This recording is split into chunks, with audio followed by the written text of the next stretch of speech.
মৰমৰ ছাত্ৰ ছাত্ৰীসকল, আজি আমি ক্লাছ 3 তৃতীয় শ্ৰেণীৰ প্ৰথম গৌণ মূল্যায়নৰ ইংৰাজী বিষয়ৰ যিখন সম্ভাৱ্য প্ৰশ্নকাকত এই কুৱেশ্যন পেপাৰখন আজি আলোচনা কৰিম। তোমালোকে ভিডিঅ'টো মন দি শুনিবা। প্ৰথমে number 1, fill in the blank, খালী ঠাই পূৰ কৰা। ক্লাউডছ, এই কবিতাটো তোমালোকে ভালদৰে পঢ়িবা। তাৰপিছত number 2, answer the following questions, তলৰ প্ৰশ্নবিলাকৰ উত্তৰ দিব লাগিব।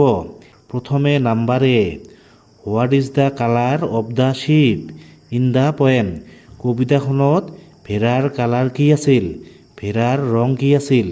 তোমালোকে এই প্ৰশ্নৰ উত্তৰটো লিখিবা যে the colour of the sheep in the poem is white, কবিতাটোত ভেড়াটোৰ ৰং কেনেকুৱা আছিল, হোৱাইট।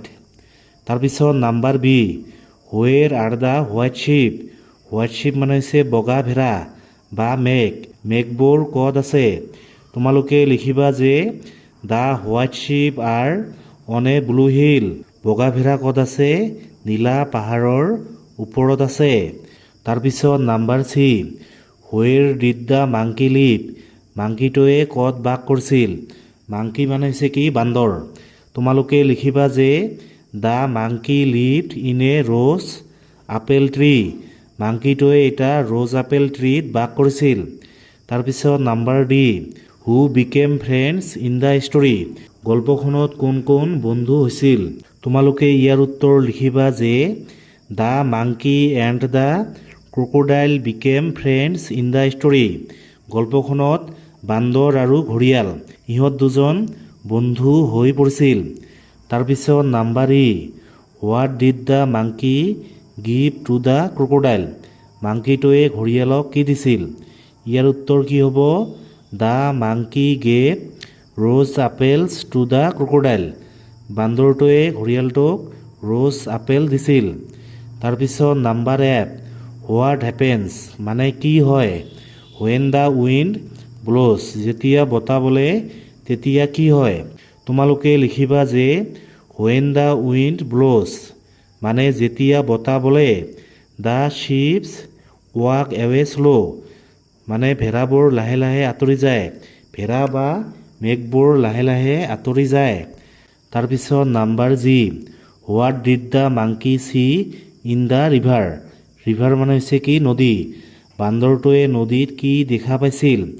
ইয়াৰ এনচাৰ কি হ'ব, the monkey saw a crocodile in the river, বান্দৰটোৱে নদীত এটা ঘঁৰিয়াল দেখা পাইছিল।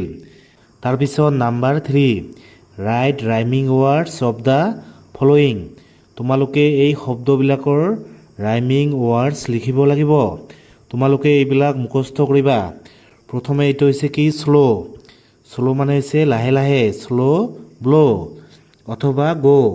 তাৰপিছত হিল, ষ্টিল অথবা ফিল অথবা উইল। তাৰপিছত ফল, বল, টল, তোমালোকে যিকোনো এটা লিখিলেই হ'ল।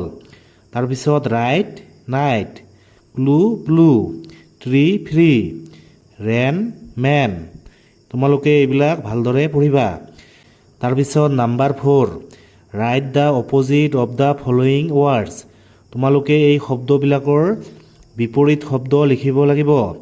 এইবিলাক সহজ, তোমালোকে এইবিলাক মনত ৰাখিবা। প্ৰথমে এইটো হৈছে কি, ডে, ডে কি হ'ব, ডে, নাইট, য়েছ, ন', আপ, ডাউন, শ্বি, হি, শ্বি মানে হৈছে তাই আৰু হি মানে হৈছে কি, তেওঁ। হট, কোল্ড, হট মানে গৰম আৰু কোল্ড মানে হৈছে কি, ঠাণ্ডা। বিগ, স্মল অথবা লিটিল, তোমালোকে যিকোনো এটা লিখিলেই হ'ল। তাৰপিছত কেম, ৱেণ্ট, কেম মানে হৈছে আহিছিল আৰু ৱেণ্ট মানে হৈছে গৈছিল। লেফ্ট, ৰাইট, লেফ্ট মানে হৈছে সোঁফাল আৰু ৰাইট মানে হৈছে কি, বাওঁফাল। শ্ল', ফাষ্ট, তোমালোকে এইবিলাক মনত ৰাখিবা। তাৰপিছত number 5, make sentence using the following words, তোমালোকে এইবিলাক শব্দৰে এটাকৈ বাক্য লিখিব লাগিব। প্ৰথমে হৈছে হট, হট মানে হৈছে কি, গৰম। Today is a very hot day, আজি এটা বৰ গৰমৰ দিন। অথবা তোমালোকে লিখিবা টি ইজ হট, মানে হৈছে চাহ গৰম। এইটো হৈছে কি বিউটিফুল মানে হৈছে ধুনীয়া। তোমালোকে লিখিবা যে Sita is a beautiful girl. Sita এজনী ধুনীয়া ছোৱালী। এইটো হৈছে প্ৰেটি। প্ৰেটি মানে হৈছে ধুনীয়া বা সুন্দৰ। তোমালোকে লিখিবা শ্বি হেজ এ প্ৰেটি ডল।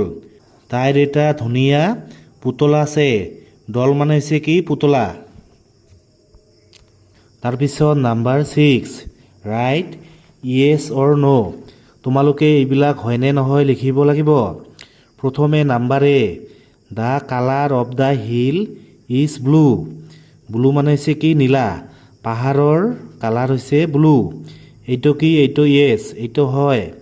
তাৰপিছত number B the crocodile lived in the river. ঘৰিয়ালটো নদীটোত বাস কৰিছিল।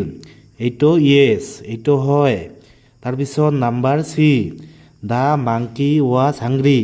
বান্দৰটো ভোকাতুৰ আছিল। এইটো কি হ'ব এইটো হ'ব ন' এইটো নহয়। তাৰপিছত number D the poem clouds is about sheep. Cloud কবিতাখন ভেড়াৰ বিষয়ে। এইটো কি হ'ব এইটো হ'ব ন' এইটো নহয়। তাৰপিছত number E the rose apples were sweet. Sweet মানে হৈছে কি মিঠা। ৰ'জ আপেলবিলাক মিঠা আছিল। এইটো কি হ'ব এইটো হ'ব য়েছ এইটো হয়। তাৰপিছত নাম্বাৰ 7 মেচ কলম এ উইথ কলম বি। তোমালোকে এইবিলাক মনত ৰাখিবা। এইবিলাক তোমালোকে মিলাই দিব লাগিব। এইটো হৈছে কি বাৰ্ড। বাৰ্ড মানে হৈছে কি চৰাই। চৰাই ক'ত থাকে নেষ্ট মানে হৈছে চৰাইৰ বাহ। Monkey tree. বান্দৰ ক'ত থাকে ট্ৰী মানে গছত। লায়ন ডেন। ডেন মানে হৈছে কি গুহা। এইটো হৈছে কি ৰেবিট মানে হৈছে শহাপহু। ক'ত থাকে বুঢ়ো। বুঢ়ো মানে হৈছে কি খাল। তাৰপিছত ক্ৰক'ডাইল। ক্ৰক'ডাইল ক'ত থাকে ৱাটাৰ মানে পানীত। তোমালোকে এইবিলাক মনত ৰাখিবা। তাৰপিছত number 8 circle the naming words. Naming words মানে হৈছে নাম বুজোৱা শব্দ। ইয়াৰ এনচাৰ কি হ'ব মাংকি তাৰপিছত ট্ৰী আৰু ৰিভাৰ। এইবিলাক হৈছে নেমিং ৱাৰ্ডছ মানে নাম বুজোৱা শব্দ।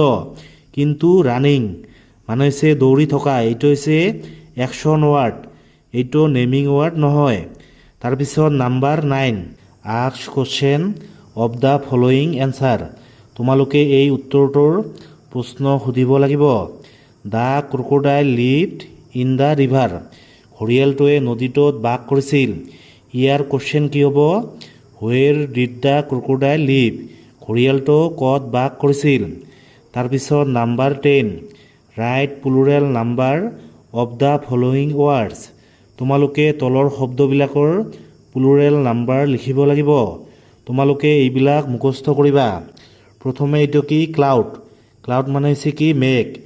ইয়াৰ প্লুৰেল নাম্বাৰ কি হ'ব ক্লাউডছ মানে হৈছে মেঘবোৰ মানে বহুতো মেঘ। এইটো হৈছে কি লিভ। লিভ মানে হৈছে গছৰ পাত। এখন গছৰ পাত। এইটো হৈছে কি লিভছ মানে হৈছে বহুতো গছৰ পাত। এইটো হৈছে নাইফ মানে হৈছে এখন ছুৰী। এইটো হৈছে নাইফছ মানে বহুতো ছুৰী। এইটো হৈছে কাফ। কাফ মানে হৈছে কি গৰুৰ বাচ্চা গৰুৰ পোৱালি। এইটো হৈছে কি কাফছ মানে হৈছে বহুতো গৰুৰ পোৱালি। Umbrella umbrellas. Love loves. Write any 4 birds name in English. তোমালোকে চৰাইৰ নামবোৰ মুখস্থ কৰিবা। এইটো হৈছে কি ক্ৰ' মানে কাউৰী। পেৰট মানে হৈছে ভাটৌ চৰাই। স্পাৰো মানে হৈছে ঘন চিৰিকা। পিজন মানে হৈছে কি পাৰ চৰাই। তোমালোকে এইবিলাক ভালদৰে পঢ়িবা।